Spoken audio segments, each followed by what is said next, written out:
नमस्कार. रामभाऊ म्हाळगी प्रबोधिनीद्वारा आयोजित सुमन ह्या एका वेगळं नाव असलेल्या कार्यक्रमातच 2 दिवस अभ्यागत मार्गदर्शक म्हणून सहभागी होत आहे. शालेय वातावरण समृद्धीमध्ये मुख्याध्यापक, संस्थाचालक आणि अध्यापक हे फार महत्त्वाची भूमिका बजावत असतात आणि ही भूमिका बजावत असताना मुख्यतः विद्यार्थ्यांचं मानसिक आरोग्य, शिक्षकांची मानसिक आरोग्य आणि अशी मानसिक स्वास्थ्य समृद्धी हा जो शिक्षकांचा आणि विद्यार्थ्यांचा भावकोश आहे तो समृद्ध होण्याच्या दृष्टीनं काय पद्धतीनं काम करता येऊ शकेल.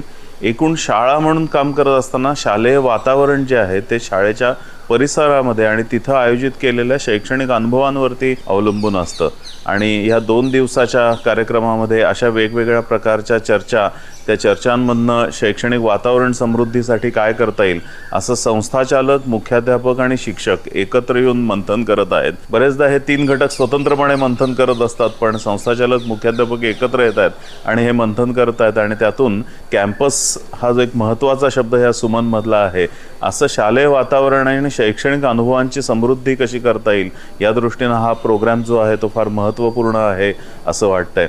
यातला मुख्यतः शैक्षणिक अनुभवांचे आणि एकूण अध्ययन अनुभव कसे समृद्ध करता येतील या दृष्टीनं मी या 2 दिवसामध्ये मुख्याध्यापक आणि संस्थाचालकांबरोबर संवाद साधतो आहे. तर त्या दृष्टीनं ही योजना जी आहे ती महाराष्ट्रातल्या अनेक संस्थांपर्यंत जावी, अनेक मुख्याध्यापक आणि संस्थाचालक यात सहभागी व्हावेत आणि नवीन शैक्षणिक धोरणामध्ये ज्या महत्त्वाच्या गोष्टी मांडलेल्या आहेत त्याच्यामध्ये स्कूल क्लस्टर ही एक भूमिका आहे.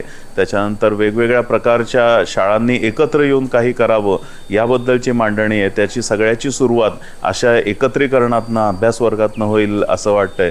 त्या दृष्टीनं हा महत्त्वाचा उपक्रम रामभाऊ म्हाळगी प्रबोधिनीनं हाती घेतला त्याबद्दल ज्ञानप्रबोधिनीच्या वतीनं त्यांचे अभिनंदन करतो आणि त्यांना पुढील वाटचालीसाठी शुभेच्छा देतो. धन्यवाद.